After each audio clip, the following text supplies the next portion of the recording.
65세가 되어 기초연금을 신청했습니다. 단 1원의 현금 수입도 없는데 노후 준비로 평생을 바쳐 마련한 집 한 채 때문에 탈락한 것입니다. 심지어 자녀한테 아파트 증여했는데 그것도 잡힌다고요? 오늘 이거 모르면 노후에 매달 33만 원씩 날리는 겁니다. 2024년 기준으로 기초연금 수급 탈락자가 약 100만 명에 달합니다. 65세 이상 전체 노인의 약 30%가 탈락하는데요. 이분들 중 상당수가 나는 가난한데 왜 못 받냐며 억울해합니다. 많은 분들이 이 돈을 마치 노령수당처럼 생각합니다. 내가 평생 세금을 냈으니 나이 들면 당연히 받는 돈 아니냐라고 생각하시죠. 하지만 현실은 전혀 다릅니다. 이건 권리가 아니라 엄격한 심사를 통과해야만 주는 선별적 복지입니다. 그런데 말입니다. 진짜 문제는 지금부터입니다. 집 한 채 있는 게 왜 문제인지, 자녀 증여가 왜 잡히는지, 기초연금이 뭔지 일단 정확히 짚고 넘어갑시다.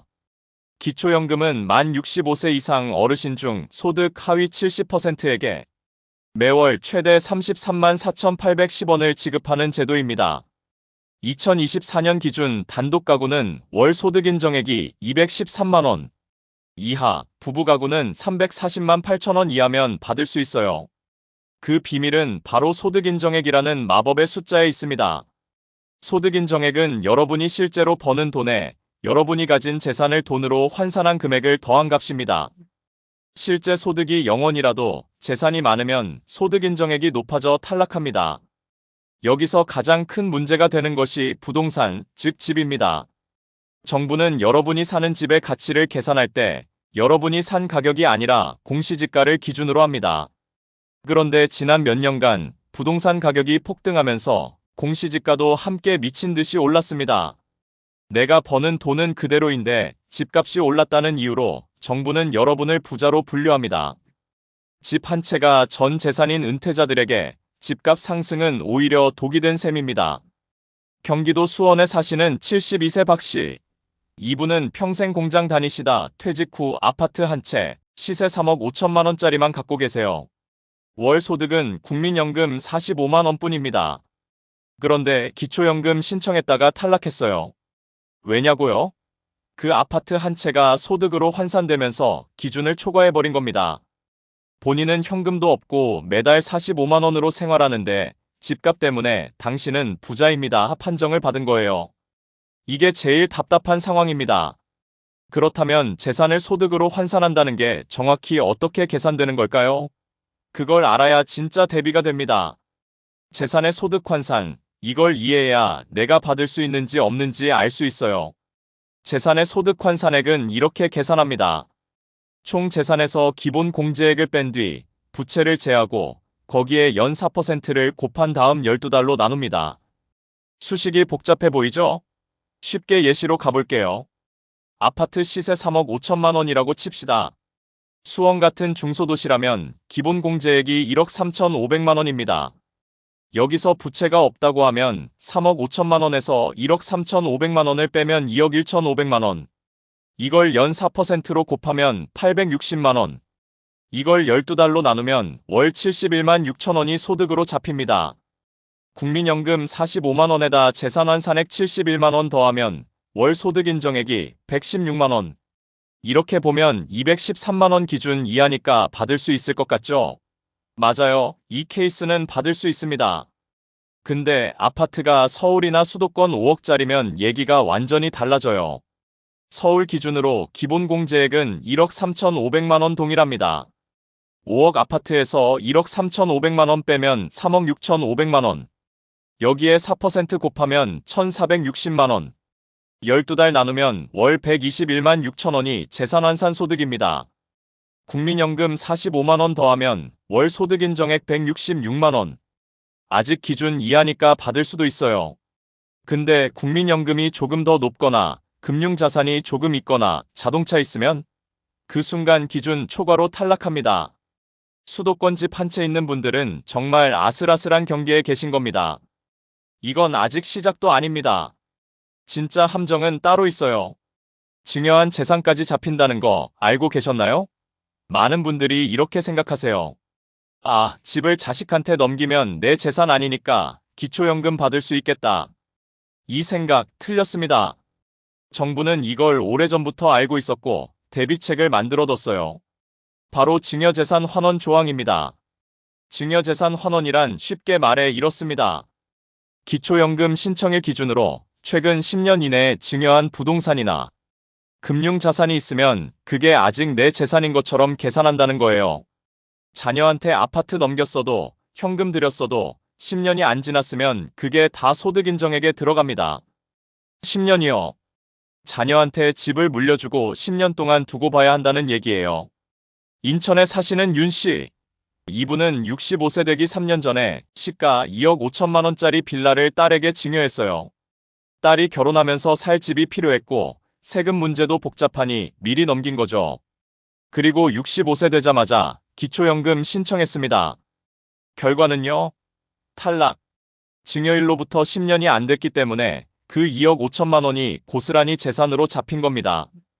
집도 없고 현금도 별로 없는데 3년 전에 증여한 집값이 소득으로 계산돼서 탈락한 거예요. 이게 말이 됩니까? 열심히 살았는데 더 힘들어지는 구조입니다. 그렇다면 10년 전에 넘겼으면 괜찮냐? 거기서도 또 함정이 있습니다. 왜냐면 증여를 10년 전에 했어도 그 증여 대가로 생활비나 용돈을 받고 있다면 또 다른 문제가 생겨요. 이건 소득으로 잡힐 수 있거든요. 또 하나, 금융재산도 큰 함정입니다. 많은 분들이 예금이나 적금, 주식을 갖고 계신데요. 이게 다 재산으로 환산됩니다.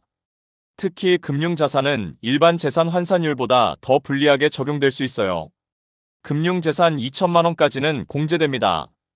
그런데 2천만 원 초과분은 고스란히 재산에 잡혀요. 예를 들어 예금이 5천만 원 있으면 2천만 원 공제 후 3천만 원이 재산으로 계산됩니다. 여기에 4% 곱하고 12로 나누면 월 10만 원이 소득으로 추가됩니다. 이게 아파트 환산소득이랑 합쳐지면 경계에 있던 분은 탈락으로 떨어지는 거예요. 여기서 자취하는 자녀 둔 부모님들, 서울에서 자취하는 아들한테 매달 50만 원씩 생활비 보내는 어머니가 계세요. 70대 초반인데 이분이 기초연금 신청했을 때 심사관이 통장 내역 다 봅니다. 매달 50만 원씩 나가는 게 있으면 이게 경우에 따라 가족에게 증여한 것으로 볼 수 있어요. 작은 금액이라도 정기적으로 이체되면 이해 누적이 문제가 될 수 있습니다. 지금 자녀 지원하시는 분들, 이 부분 꼭 체크해 보세요. 해외는 어떻게 할까요? 독일은 기초보장제도라고 하는데요. 이 제도에서 본인이 실거주하는 주택은 자산 산정에서 완전 제외합니다. 독일에서 집 한 채 있다고 노후 보장에서 밀려나는 일은 없어요. 실거주 부동산은 생활 기반으로 보기 때문입니다. 더 나아가 자녀가 일정 소득 이상이 아니면 부양 의무도 따지지 않아요. 독일은 노인이 자녀에게 손 벌리는 구조 자체를 없앤 거예요. 비교해 봅시다. 한국은요? 본인이 거주하는 집도 재산으로 환산합니다. 일반 재산 환산율을 그대로 적용해요. 상식적으로 내가 살고 있는 집을 팔 수도 없는데 그 집값을 소득처럼 계산한다는 게 이해가 되시나요? 독일은 실거주 주택 제외, 한국은 실거주 주택도 포함. 이 차이 하나가 수십만 명의 노후를 갈라놓습니다. 또 하나, 자동차를 생각해보세요. 2000cc 이상 고급 승용차는 자산으로 잡혀서 기초연금에 불리하게 작용합니다. 그런데 화물차, 트럭, 생업용 차량은 일정 기준 이하면 제외될 수 있어요. 화물차 기사분들, 생계용 차량이 있으신 분들, 이 부분 체크하셔야 합니다.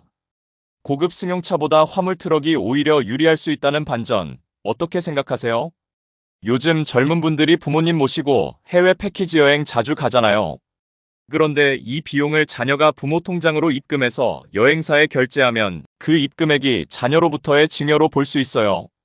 액수가 크면 기초연금 심사 때 금융자산 변동으로 잡힐 수 있습니다. 여행 한 번이 노후연금에 영향을 줄 수 있다는 얘기예요. 이런 거 누가 미리 알려줬나요? 아무도 안 알려줬죠. 그리고 지금은 절대 한 번에 큰돈 움직이면 안 됩니다. 기초연금 신청하기 1~2년 전부터는 특히 조심하셔야 해요. 갑작스러운 금융거래, 큰 금액의 이체, 명의 변경, 이런 것들이 다 기록으로 남거든요. 심사관이 통장 내역 최소 수개월에서 수년치 들여다봅니다. 깜짝 변동 있으면 더 꼼꼼하게 들여다봐요. 그렇다면 지금 당장 뭘 해야 할까요? 첫 번째, 65세 되기 최소 10년 전부터 증여 계획을 세우세요. 증여는 10년이 지나야 환원에서 빠집니다. 55세 이전에 자녀에게 재산을 이전하려는 계획이 있다면 지금 시작해야 10년 카운트가 됩니다. 두 번째, 부채를 활용하는 것도 방법입니다. 주택담보대출 같은 합법적 부채는 재산에서 차감됩니다.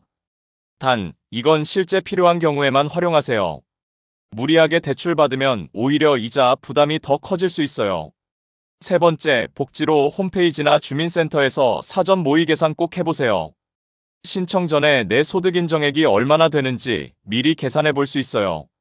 모르고 신청했다가 탈락 기록 남기는 것보다 미리 알고 준비하는 게 훨씬 낫습니다.